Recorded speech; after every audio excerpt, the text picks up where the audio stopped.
All right, let's make this. Select everything, delete, Shift A, add a new plane, scale 20 times. That's going to be our floor.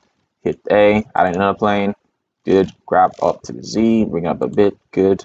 Go in the edit mode. Subdivide 10 times. Go in here and click 10. That's how we do. Now select all by clicking A. Grab then extrude Z just a little bit. Good. Select. Deselect. Go into object. Sorry. Go into mesh. What? Sorry. Go into select. Go into select sharp edges. Good. Then select this. That is to auto merge vertices. Scale Z 0. Good. Now we've merged the vertices. So that's good. So now go back in your object mode, and then we'll go into the physics tab right here.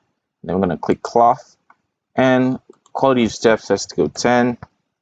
Let's go down all the way to pressure. We enable pressure. I'm going to go for 20. Then we go all the way,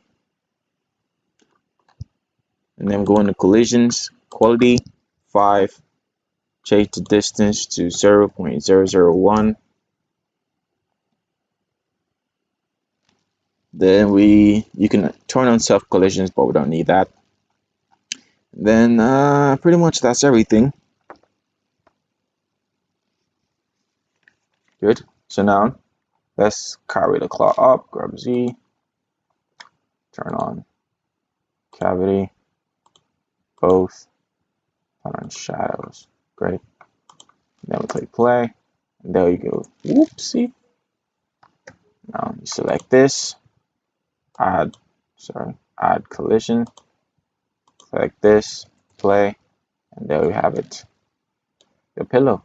You can shade smooth, go into normals, auto smooth, but it wouldn't work well. So you go into the modifiers tab and you add a subdivision surface modifier and increase by 2 and carry it all the way up. Then go back and click play. Take a little bit of some time, and poof, there it is. That's your pillow. Great. Now you could go all the way to where you want it to be. Shade smooth if you wish. It doesn't look as good as I expected. Go back, tab, everything is good. Sorry about this, guys. I just messed up a bit, but I think yes, I see where I messed up. I didn't change the weight. The vertex weight should be 0.03 kilograms. Then click play, and poof, there it is. Better. Now it's more huffy, and it might take some time depending on how your system is, but yes, there it is. Now once you're done with this, go into the modifier tab, apply the subdivision first before the clot, then you shade smooth again, then you add another subdivision surface modifier to get rid of all those sharp edges. Increase it a second time if you wish, and see, smooth, perfectly gone. Now if you want to add creases, you go into tab mode. You're gonna tab, alt click the edge, alt click the edge. Yep, alt click the edge that you want, and then click alt S to scale it out to get this, or you could alt S to scale it in to get this.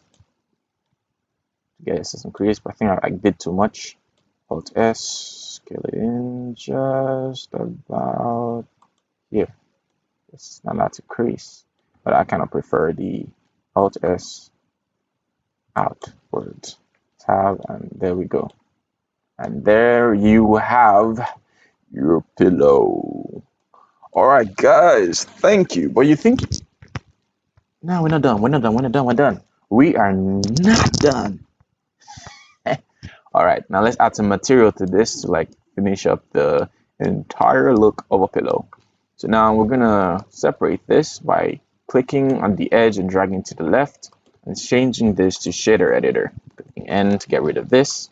Then we're going to materials, add new material. Sorry, it's going to take some time. Don't know why, but whatever. So we can always go back to the first frame because it's no more a cloth sim on a real mesh, a mesh on its own. So yeah, we go here.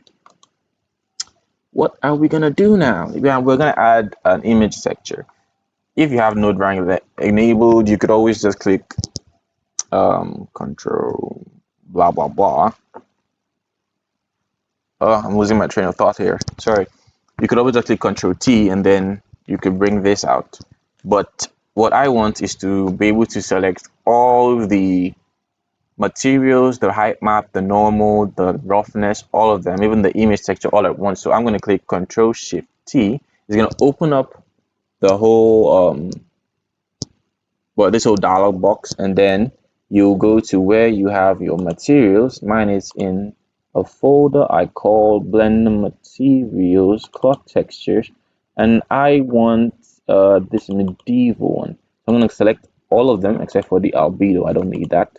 Select all of them and then click Principal Texture Set, and it's going to bring out all the nodes that are required for that. Okay, now let me grab this and drop it right here. And then to see what you're doing, even in object mode, you go here and you click texture. You can see the texture that you're using, but not perfectly. So if you want to see the full thing, you just go into render view. Sorry, it's going to take a little bit of time. Yeah, we don't have any lights here. Let me add in some lights with my easy HDRI add-on. I'll leave a link in the description for you to get the add-on. Click accept and then create new world nodes, and there we have it. And I prefer this. This is nice. Now look at that. Look at that. Looks like a real pillow. Now if you wish to get rid of the image at the background, all you have to do is just go into render, film, sorry, and then transparent, and there it's gone, but the lighting from the whole HDRI is still active. So now you could always play with the controls here if you want the height map to be increased. Sorry, this is the displacement. The normal map to be increased, blah blah. You want to change the roughness, you want to change the color. You could always add in a color ramp to change the color. Let me do that for example. Let's say color ramp and drop it right here. It's gonna take a few seconds. See, black and white. If you wish to change the color to something else instead of black, we say go up here. Let's say we want it to be this color, but not too bright, but not too bright, not too dark either. Whatever. But you get the gist of it, black and white. Okay. Can't prefer the black and white though. It's pretty cool. So yeah, we're done. We're done. Yeah. See you in the next one. Bye guys. But don't forget to hit that like button and subscribe, and don't forget to hit that notification bell icon to be kept in the loop of what I have next. All right, bye bye guys. I'll see you in the next one.